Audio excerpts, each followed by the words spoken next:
Pemirsa, 225 mahasiswa perguruan tinggi ilmu Quran Cilandak, Jakarta Selatan jalani isolasi di Rumah Sakit Darurat Wisma Atlet dan Tower Pademangan. Untuk mencegah penularan, asrama kampus ditutup dan juga disterilisasi.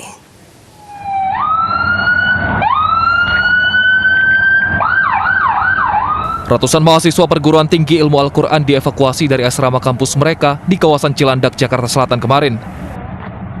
Dalam video amatir, para mahasiswa diangkut menggunakan 3 unit bus sekolah yang diiringi 2 mobil ambulans menuju ke Rumah Sakit Darurat Wisma Atlet dan Tower Pademangan untuk menjalani isolasi. Evakuasi para mahasiswa ini dilakukan setelah 225 mahasiswa terkonfirmasi positif COVID-19. Semula hanya 1 kamar mahasiswa yang diketahui positif COVID-19. Namun setelah dilakukan pelacakan, jumlah mahasiswa yang terkonfirmasi COVID-19 terus bertambah hingga mencapai lebih dari 100 mahasiswa. Sejumlah tenaga medis dan tim gugus tugas percepatan mendatangi lokasi untuk memastikan proses sterilisasi. Ini jumlah yang terpapar itu yang telah mengetahui ini adalah dinas kesehatan. Karena ini kebetulan kita ada di wilayah, ya, ada apa-apa dan hamil, jadi melihat situasi kondisi aja. Mengenai hal lainnya, secara teknis memang dinas kesehatan. Dari informasi pihak gedung, Pak, ada berapa mahasiswa, Pak? Dan apakah ada data jumlah yang terpapar? Mereka langsung ke dinas kesehatan. Untuk meminimalisir penularan, kampus dan asrama mahasiswa ditutup sementara. Dari Jakarta, Helmi Sajegbati, iNews melaporkan. Dan kita sudah tersambung dengan Kevin Pakan di Cilandak, Jakarta. Kevin, bagaimana kondisi asrama PT IQ saat ini? Ya, Deta, Wilson, dan pemirsa, pasca adanya mahasiswa sebanyak 225 terkonfirmasi COVID-19, ini untuk kondisi saat ini di kampus Perguruan Tinggi Ilmu Quran Jakarta ditutup, dan berdasarkan pantauan kami dari pagi hingga pada siang ini kami melaporkan, kami tidak lagi melihat adanya aktivitas mahasiswa yang memang menjadi asrama di sini. Dan memang berdasarkan pantauan kami tadi sekitar pukul 10:30 siang, ini dilakukan penyemprotan desinfektan untuk mensterilisasi di seluruh sisi yang ada di kampus ini. Di mana penyemprotan ini dilakukan dari pihak Kecamatan Cilandak yang bekerja sama dengan Dinas Penanggulangan Kebakaran dan Penyelamatan DKI Jakarta. Dan memang sampai dengan saat ini juga kami hanya melihat sejumlah petugas gabungan, baik dari petugas keamanan kampus, kemudian dari pihak pemadam kebakaran, selain itu juga ada pihak dari Koramil setempat untuk berjaga begitu di sekitar kawasan ini. Dan memang dari pihak kampus pun sangat tertutup, Wilson dan Deta. Tadi pun kami ingin bertanya-tanya lebih lanjut mengenai kasus ini, namun dari pihak kampus sama sekali tidak ingin berkomentar terkait kasus ini. Deta dan Wilson, bila kita mereview sedikit, kejadian ini terjadi pada tanggal 4 Oktober 2020 lalu, di mana adanya 2 orang yang terkonfirmasi positif COVID-19, namun tidak dilakukan isolasi. Untuk itu, dari pihak kampus langsung melakukan tracing dari uji swab, maka tercatat ada penemuan sebanyak 200 mahasiswa terkonfirmasi positif COVID-19.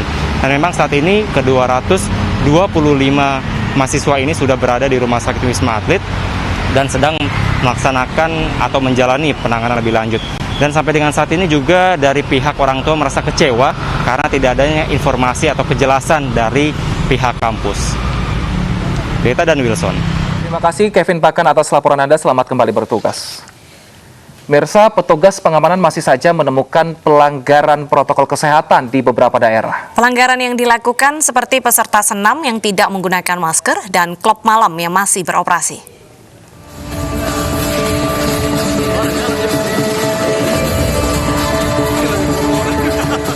Puluhan peserta senam ini terpaksa dibubarkan petugas. Pasalnya senam Zumba yang berlangsung di salah satu mal di Kota Makassar, Sulawesi Selatan tidak menerapkan protokol kesehatan. Peserta tidak menggunakan masker dan tidak menjaga jarak. Sebelumnya penyelenggara acara dan pengelola tempat sudah menyurat pemerintah Kota Makassar dan berjanji mematuhi protokol kesehatan. Namun faktanya acara tersebut tidak mematuhi standar protokol kesehatan. Satpol PP yang mendengar laporan warga pun segera membubarkan acara senam Zumba. Surat teguran pun sudah diberikan kepada penyelenggara dan pengelola tempat. Kegiatan senam yang dilaksanakan di salah satu mal yang ada di daerah Panakukang itu minggu lalu sudah memberikan surat pemberitahuan, namun faktanya di lapangan kegiatan tersebut itu tidak memenuhi protokol kesehatan sehingga tim kami dapat melakukan pembubaran tanpa terjadi konflik. Apabila masih melanggar dan melakukan hal yang sama untuk kedua kalinya, maka petugas akan memberikan sanksi denda Rp10 juta sesuai dengan aturan Perwali 51 dan 53 tentang protokol penanganan COVID-19 di Kota Makassar. Sementara di Medan, Sumatera Utara, petugas gabungan membubarkan bar di Jalan Abdullah Lubis, Kota Medan.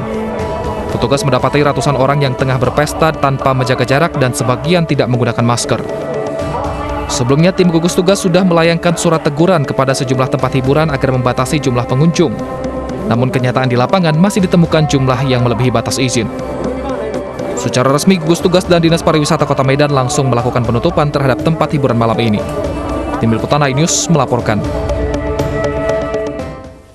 Pemirsa, program Ngobrol Bareng Gus Miftah kembali hadir.